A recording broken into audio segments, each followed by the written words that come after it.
Hey guys, welcome back to geometry. Last time we were together, we were talking about the special pairs of angles that are formed when a transversal intersects two lines. Today we're going to take it a step further. Okay, but first let's recap what each of those are. So alternate exterior angles are a pair of angles formed outside the two lines intersected by a transversal on opposite sides of the transversal. So these two angles kind of highlighted in red, those would be alternate exterior angles. Alternate interior angles are a pair of angles on the inner sides of two lines, but on opposite sides of the transversal. So I've got the same kind of lines here intersected by the same kind of transversal.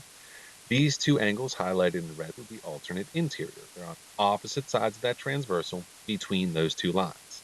Consecutive interior angles would be a pair of angles on the same side of a transversal inside those two lines. So again, between those two lines intersected by the transversal, but this time they're on the same side of that transversal.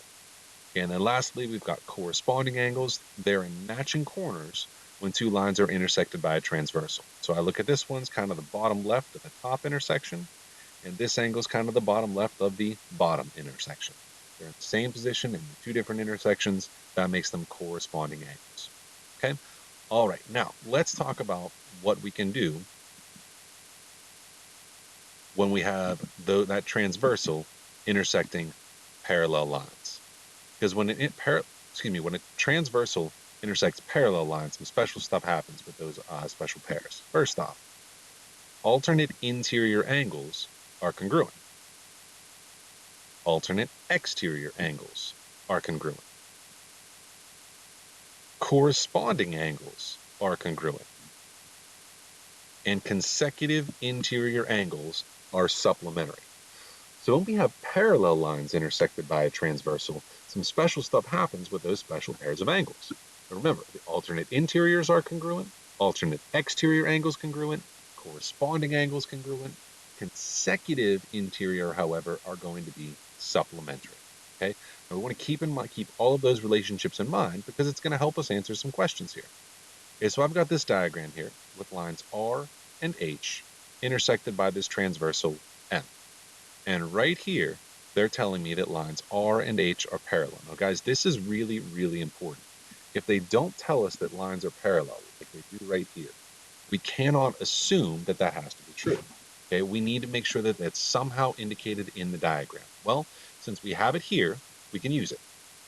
Now, they're telling us, they're giving us the measure of angle 6, and they're asking about the measure of angle 2.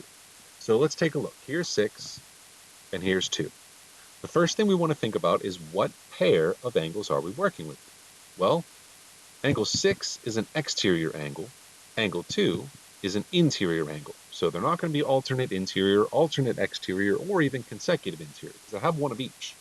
Okay, but if I take a look at where they are in each of their intersections, 6 is kind of over here on the top right, and 1 is here on the top right.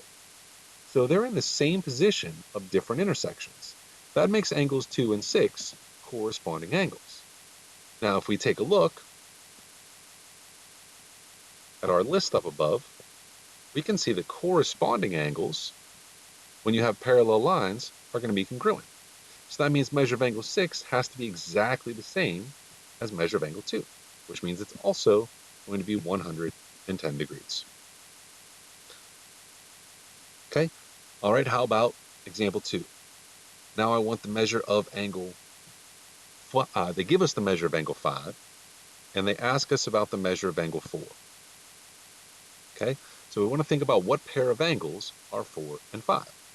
Well, they're both between those two parallel lines, and they're on opposite sides of that transversal. That makes them alternate interior angles. Okay, and if we look up at our list up above, when you have parallel lines intersected by a transversal, alternate interior angles are congruent. So if this one is 75 degrees, I know that angle 4 is also going to be 75 degrees. Okay? All right, so now let's take a look at measure of angle 4 and measure of angle 7. And let's identify what relationship exists there. So here's angle 4, and here's angle 7. Okay, we want to think about what relationship exists between angle 4 and angle 7. Well, they're on the same side of that transversal between those two parallel lines, which makes them consecutive interior angles. And when you have a parallel line intersected by a transversal, consecutive interior angles are supplementary. So maybe we've got to do a little bit of scratch work on this. Okay, we know that the measure of angle 4 plus the measure of angle 7 has to equal 180 degrees. Okay, well, the measure of angle 4 is 92 degrees. The measure of angle 7 is what we're trying to find. Still equal to 180 degrees. If I subtract that 92 from each side, okay, I'll end up with the measure of angle 7 is 88 degrees.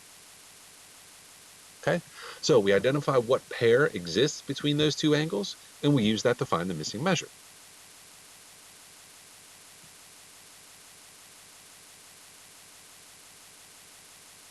Okay, let's take a look at some more here. I've got lines E and O intersected by transversal G. Okay, now there's something that's missing on this diagram. Okay, and we can't go forward until we know it for sure. But good news, guys, they tell us right here that lines E and O are parallel. Since they're parallel, I have all of those relationships are still going to exist. So now they give us line for angle 1, and they're asking about angle 3.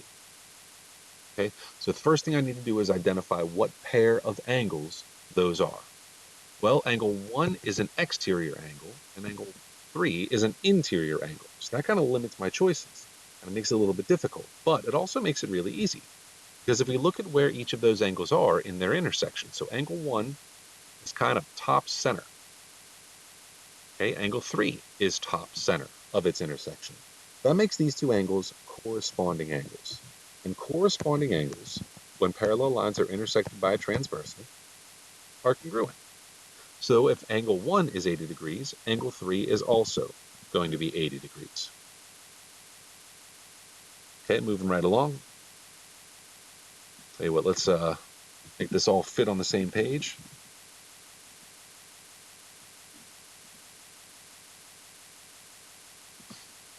All right, next up, they give us the measure of angle 2, and they're asking about the measure of angle 3. So let's take a look at the relationship between angle 2 and angle 3. Okay, first thing we want to think about is what pair of angles are those? Well, they're between those two lines intersected by the transversal, and they are opposite on opposite sides of the transversal. That makes them alternate interior angles. And when you have parallel lines intersected by a transversal, alternate interior angles are congruent. So if the measure of angle 2 is going to be 73 degrees, that means the measure of angle 3 is also going to be 73 degrees. Okay, next up, let's look at angles 8 and 5. And let's identify the relationship between those two angles. Okay, well, 8 and 5 are exterior angles, and they're on opposite sides of that transversal. That makes them alternate exterior angles.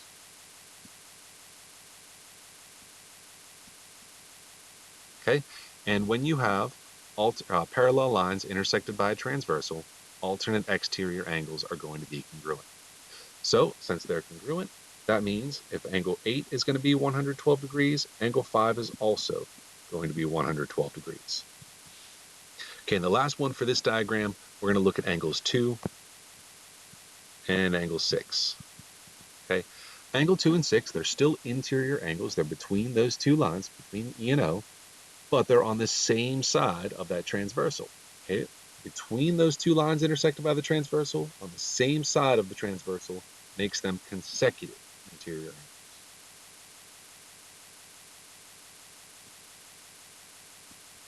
Okay, and consecutive interior angles on parallel lines are supplementary. So that means that I would have to have the measure of angle 6 plus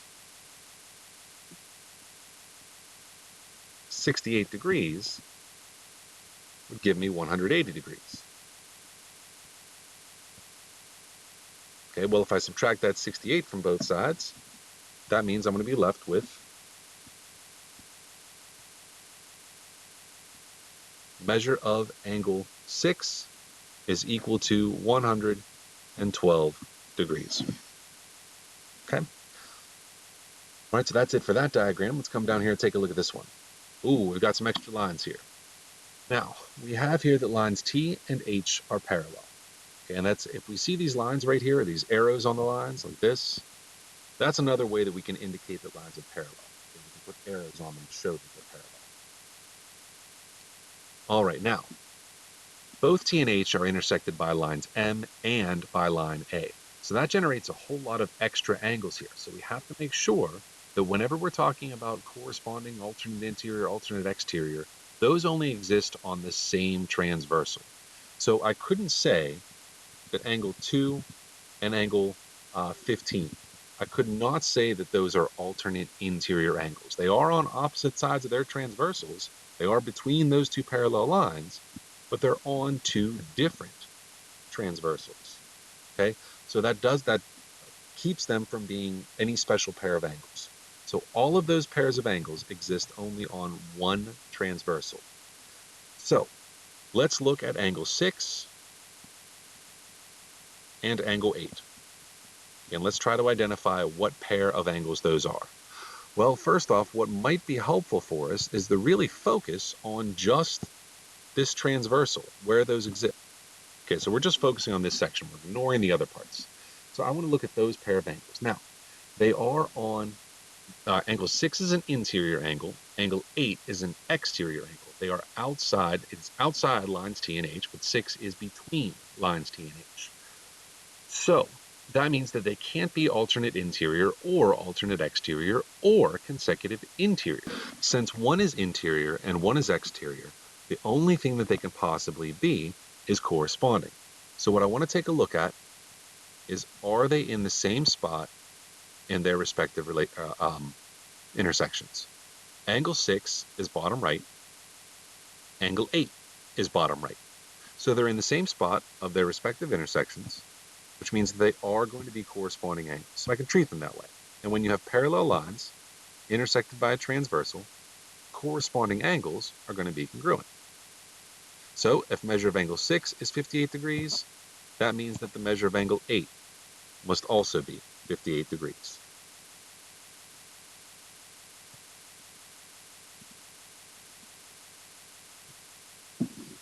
Okay, next up, we're talking about angle 9 and angle 16.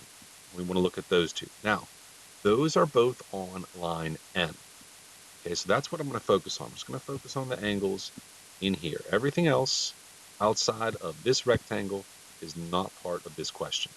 So, angle 9 and angle 16. They are outside of lines T and H. That makes them exterior angles. They're on opposite sides of line M. That makes them alternate exterior angles. So since they're alternate exterior angles, that means they're going to have the same measure. So if angle 9 is 121 degrees, angle 16 is 121 degrees. Okay, last one. Okay, I've got angles 10 and 11. Okay, now angles 10 and 11 are still both on line M. So I'm not going to worry about anything on line A, just the stuff inside this yellow rectangle. Now, they are between lines T and H. That makes them interior angles. And they're on the same side of line M. That makes them consecutive interior angles. And on parallel lines, consecutive interior angles are supplementary. So that means that the measure of angle 11 plus 61 degrees has to equal 180 degrees. So if I subtract that 61 degrees from both sides, okay, I'm going to be left with 119 degrees. So that means that the measure of angle 11 is 119 degrees. So when we look at these pairs of angles, okay, a couple of things, all we really need to keep in mind is what happens when we have parallel lines intersected by a transversal. There's 4 different things that can happen. Alternate interior angles can be congruent. Alternate exterior angles are congruent. Corresponding angles are congruent. And consecutive interior angles are supplementary.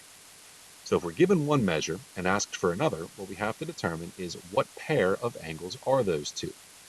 Once we know what pair they are, we use these four relationships to determine what the measure of that, what the missing measure is going to be for that angle.